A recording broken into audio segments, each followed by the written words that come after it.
ready for your favourite 10 minutes of the week? You'd better be, because Access episode 65 is here, loaded with all of this. A look at Ron Gilbert's ace new adventure, The Cave, in Access All Areas. We pay tribute to our beloved PS2 in bonus level, and preview the best digital content on the PlayStation Store. First up though, get your angriest YouTube comments at the ready. Our game of the week is Devil May Cry.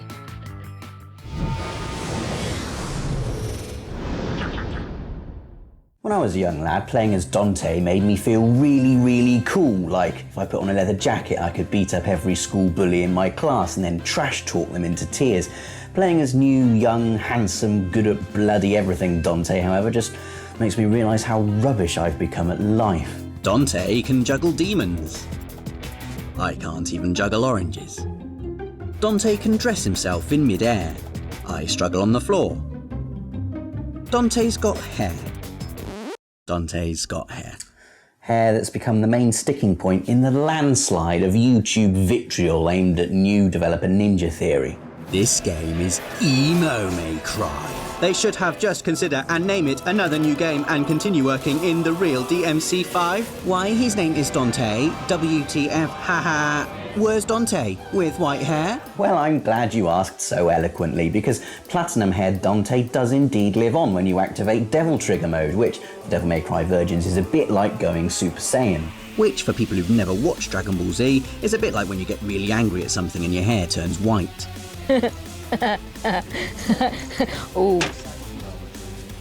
For all the crap-erbly surrounding Dante's redesign, however, it's the world that's seen the biggest shake-up.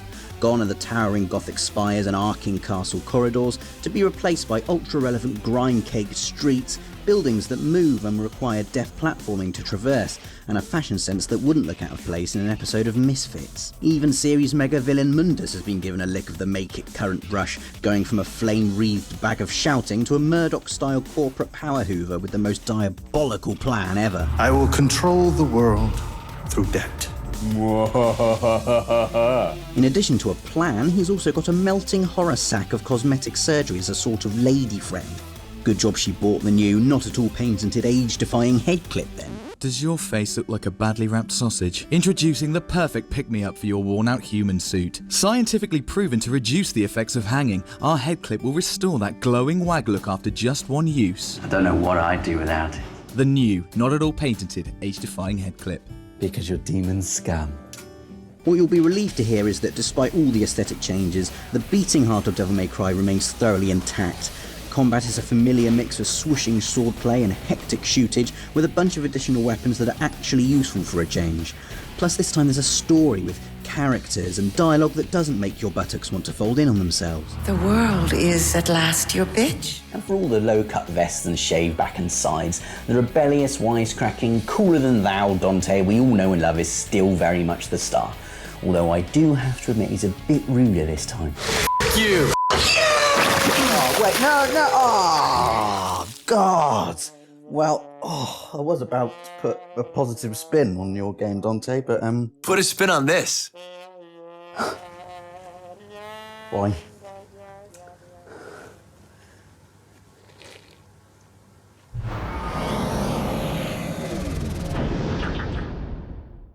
All the news in a single wallop now as we deliver your PlayStation briefing.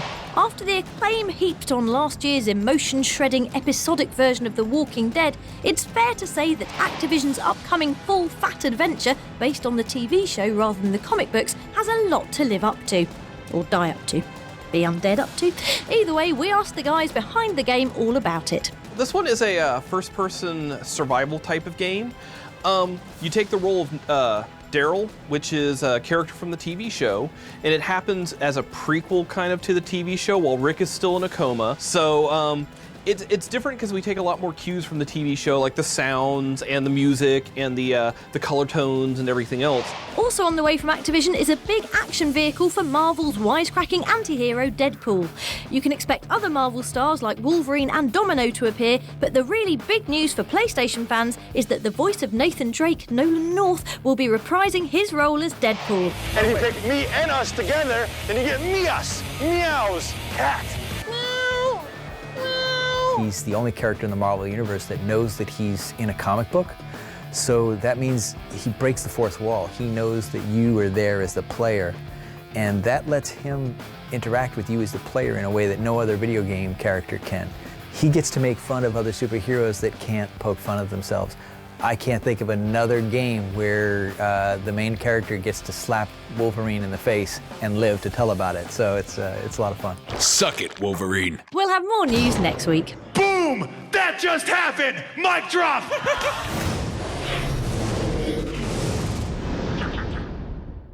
Time to fatten up that download queue. It's your weekly roundup from On The Store. As far as really important things happening in 2013 goes, the release of Grand Theft Auto 5 is right up there with the birth of Britain's future monarch and Dot Cotton moving back into Albert Square. To get us in that open-world crime spree spirit, Grand Theft Auto Liberty City Stories and Vice City Stories are both now available from the PlayStation Store. If you missed either of these gems back when they hit PSP, now is your chance to make amends. Both games are huge, wonderfully deranged, and full of immoral loons just waiting to be loaded with lead. Oblige them. Time for gratuitous explosiveness with a posh accent and a monocle now, as Sir Hammerlock's Big Game Hunt DLC arrives for last year's co-op boomfest Borderlands 2. The budding Sherlocks among you will no doubt have deduced from the title that this sizable campaign add-on is all about dredging up exotic fauna and then giving it The old 1-2. Yeah, which means killing it in the face. Either way, it's an excellent excuse to round up your online posse and plunge back into the loot-happy depths of Pandora, as if any were needed. And finally, here's something for those of you who enjoy pretending to like old stuff in an ironic skinny red chinos kind of way. Retro City Rampage. Radical! But then you do get the odd pair of skinny red chinos that are actually comfortable, which is just how this top-down 8-bit style arcade blaster feels when you stick it either on your PS3 or PS Vita. It's got all the tinny sound effects and pixelated explosions you'd expect from a game trying to emulate the 80s, so all you've got to do is grow out your hair and stick some Cyndi Lauper on the old cassette player and you're there. That's your lot from the store for now. We'll have more downloadables for you next week.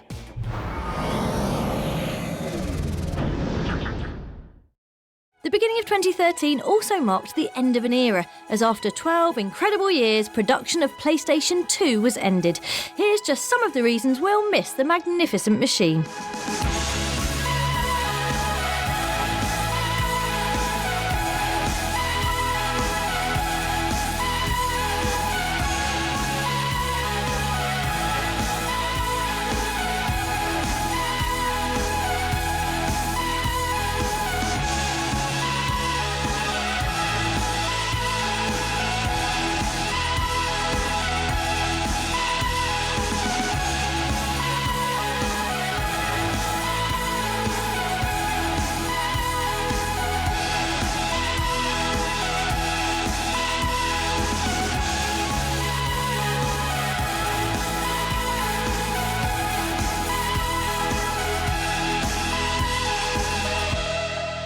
Goodbye, old friend.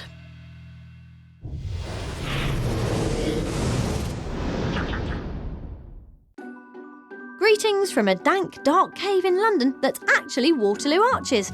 This week's Access All Areas is about a cave, however. The Cave, a brand new platform adventure from Double Fine and Ron Gilbert. We spoke to Mr. Monkey Island himself to learn all about it. Yeah, well, the cave is about these 7 characters that go into the cave.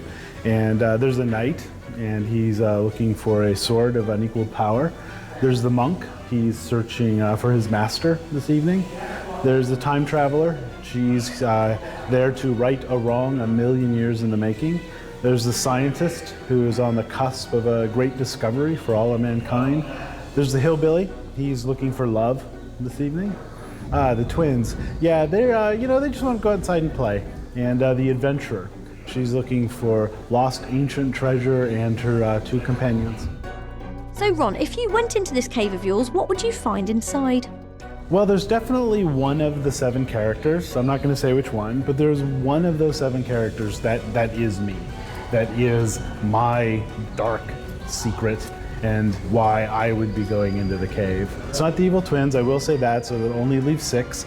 And I kind of hope when people play the game that maybe they see a little of themselves in one of the characters and have an attachment, to the individual characters. good answer, but we'd find treasure and happiness. A massive thanks to Ron and everyone at Double Fine. We'll have more on the cave before it's released later this month.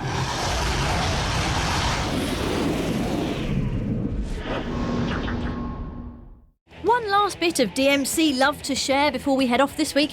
If you thought Rob looked pretty good in that dazzling blonde wig, and the chances are you didn't, then how about new Dante himself, risking the rage of 1,000 fanboys by mocking the character's old look in this cheeky moment early in the new game? Not in a million years.